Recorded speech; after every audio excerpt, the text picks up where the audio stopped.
मित्रांनो नमस्कार. तुमचं माझ्या YouTube चॅनलमध्ये स्वागत आहे. आजच्या आपल्या या व्हिडिओमध्ये आपल्याला जाणून घ्यायचं आहे, की मार्च 2024 चा जो जी-आर आहे आणि त्या जी-आरचा नवीन शिक्षक भरतीवर काय परिणाम होणार आहे? तो जी-आरच मी एक 2 मिनिटांमध्ये आपल्या या स्क्रीनवर शेअर करतो आणि आपल्याला त्या जी-आर विषयी पूर्ण माहिती जाणून घ्यायची. त्याचं कारण एक आहे, की जे आपले नियमित शिक्षक आहेत ते आणि जे आपले शिक्षक उमेदवार आहेत, त्यांच्यासाठी हा जी-आर फार महत्वाचा आहे. कारण असं आहे, की जे नियमित शिक्षक आहेत, त्यांना जर आपण ज्या जागी नियुक्त आहोत, ते पद जर टिकवायचं असेल, तर विद्यार्थी संख्या किती महत्वाची आहे, हे आपल्याला आता या जी-आरच्या माध्यमातून कळणार आहे. आणि जे आपले शिक्षक उमेदवार आहेत, त्यांना सुद्धा जेव्हा आपण एखाद्या शाळेवर नियुक्ती घेतो, तेव्हा त्या शाळेवर नियुक्ती घेत असताना विद्यार्थी संख्येचा जो काही फॅक्टर आहे, तो किती महत्वाचा आहे, हे सुद्धा आपल्या शिक्षक उमेदवारांना माहिती असायला पाहिजे. कारण काय? तर विद्यार्थी संख्येवरच शिक्षक पदाचं भवितव्य आहे, हे आपण लक्षात घ्या.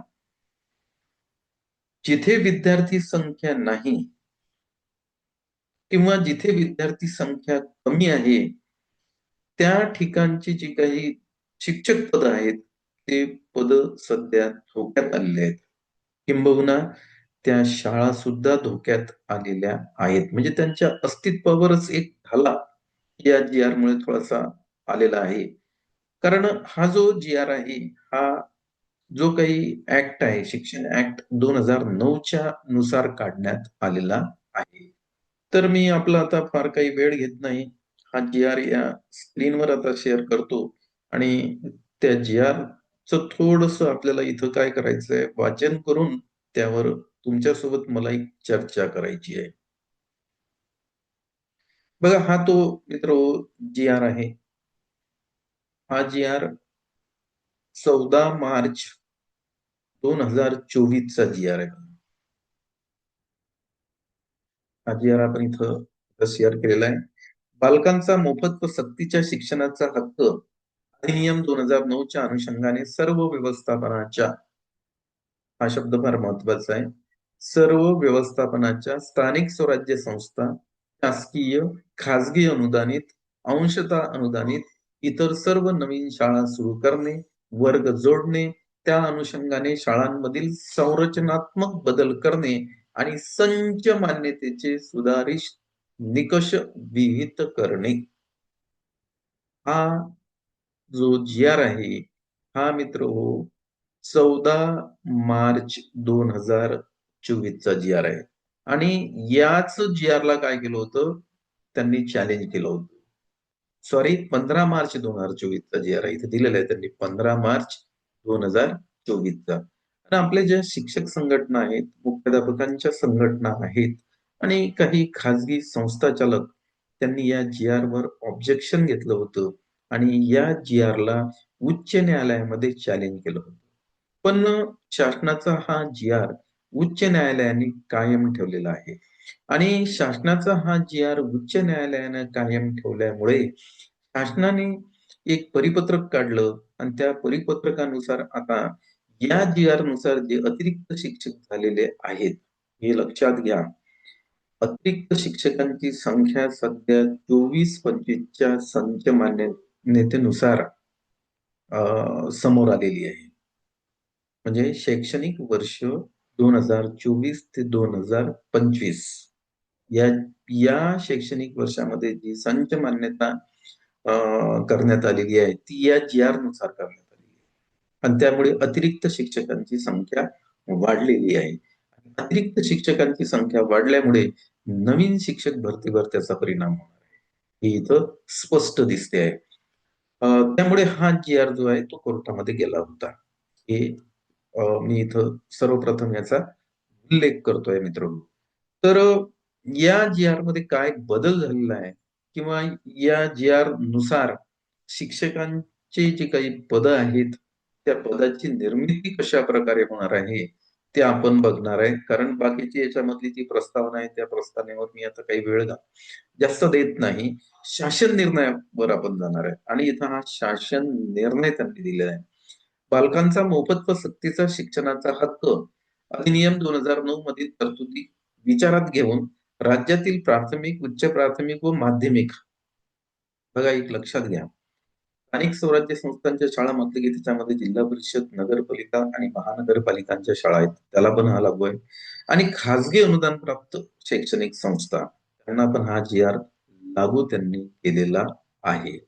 त्यासाठी त्यांनी म्हटलंय की याच्यामध्ये उच्च प्राथमिक आहे, माध्यमिक शाळातील विद्यार्थ्यांच्या पटसंख्येच्या आधारावर शिक्षक पदे मंजूर करणे.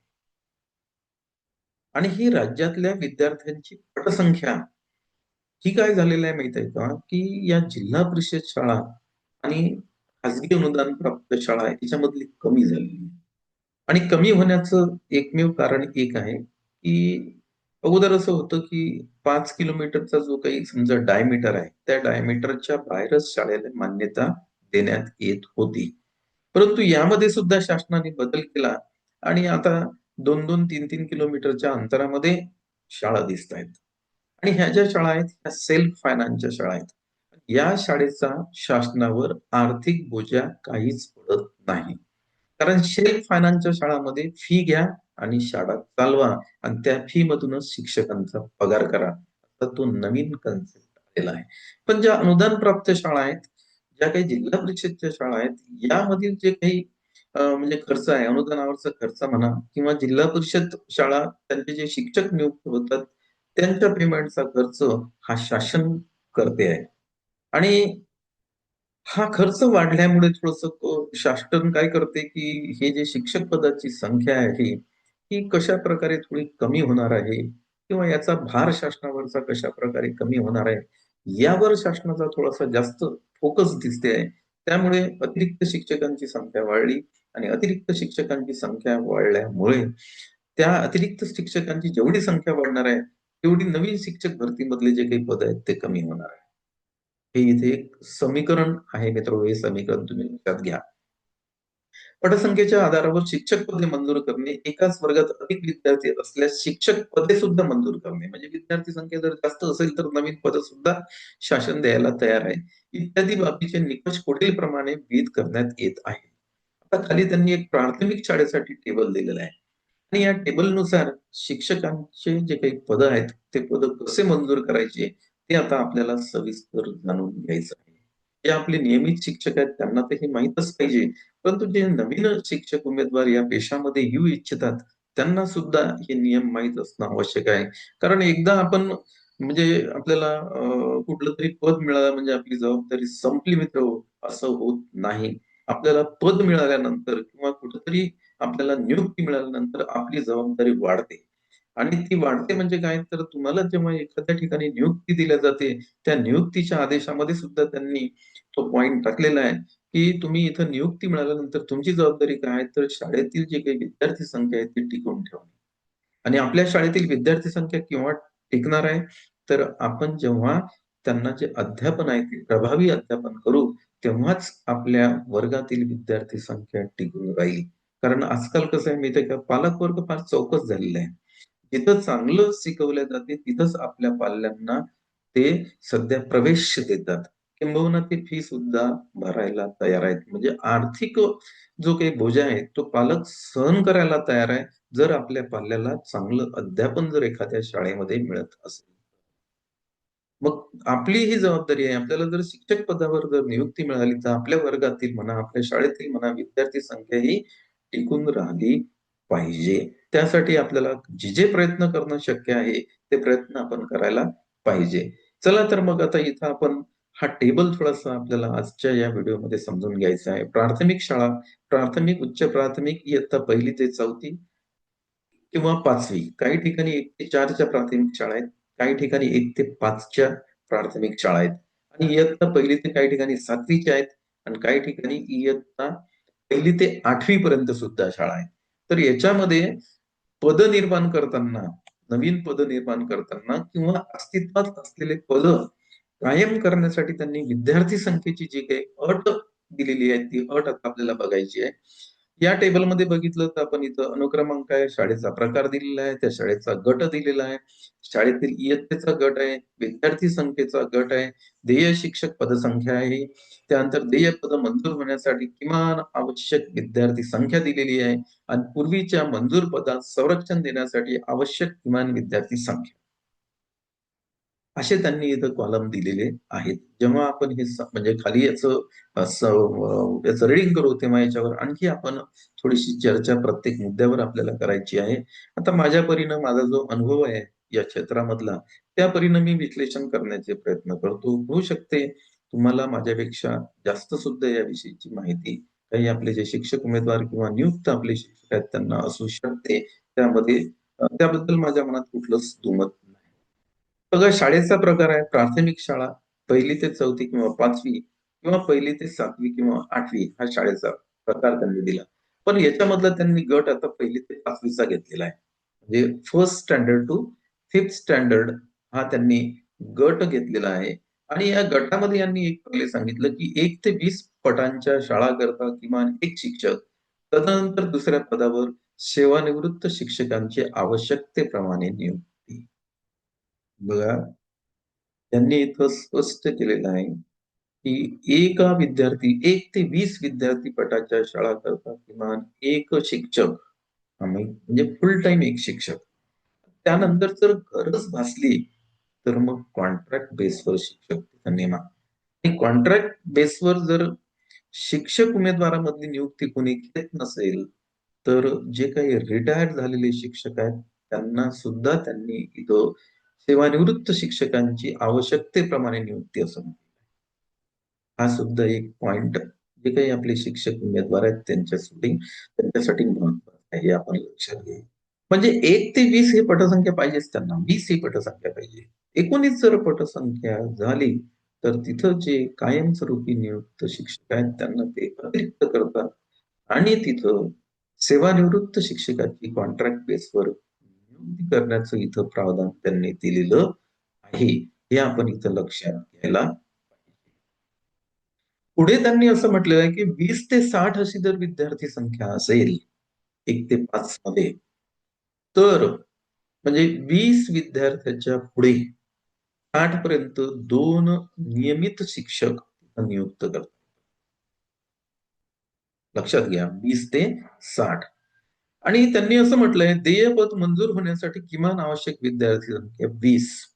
म्हणजे जे अगोदर आम्ही तुम्हाला पद दिलेलं आहे, ते पद जर तुम्हाला तिथं कायम ठेवायचं असेल, तर किमान संख्या 20 असणं गरजेचं आहे. ती जर 19 झाली, तर ती पद तिथं कायम राहणार नाही.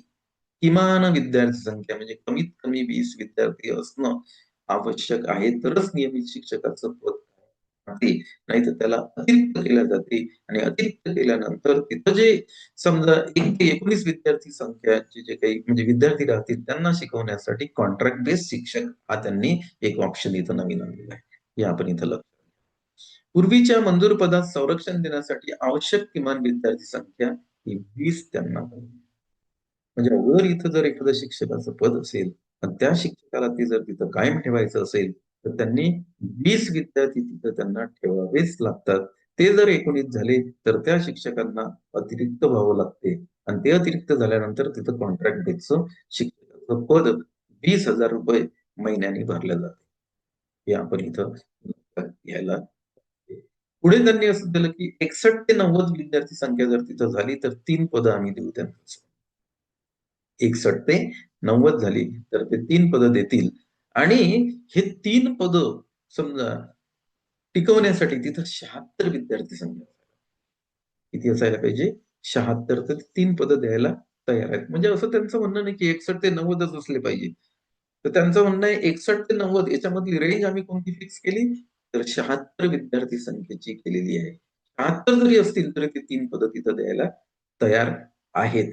आता हे दिलेले 3 पदं जर समजा पुढे टिकवायची असतील संच मान्यतेमध्ये, तर मग 61 तरी पाहिजे. 61 विद्यार्थी संख्या असायला पाहिजे. 60 असेल तर 2च. पण 1 जरी वाढवला त्यांनी, तर तिथं तिसरं पद. तर 3 असतील शिक्षक तर त्यांना ते कायम ठेवतात. त्यामधल्या कुठल्याच शिक्षकाला ते अतिरिक्त करत नाही. हा सुद्धा याच्यामधला एक महत्वाचा भाग आहे. 121 ते 150 5 होतं तिथं शासन देणार आहे संच मान्यतेनुसार. आणि याच्यासाठी त्यांनी सांगितलं की 121 ते 150 ची रेंज दिली आहे, पण कमीत कमी हे 5 शिक्षक तुम्हाला जर मिळवायचे असतील तर 136 तर असायला पाहिजे. त्याच्यामधली रेंज जे दिलेली आहे त्यांनी 136 ही विद्यार्थी संख्या असायला पाहिजे. आता हे 5 शिक्षकाचे पद अगोदर दिलेले आहेत. ते तुम्हाला जर कायम ठेवायचे असतील तर मग 121 तर पाहिजेच. 121 ही विद्यार्थी संख्या तिथं असायला पाहिजे. असा हा विद्यार्थी संख्येच्या बाबतीत दिलेला टेबल आहे मित्र. टेबल सर्व जे आपले शिक्षक उमेदवार आहेत त्यांनाही माहिती असायला पाहिजे.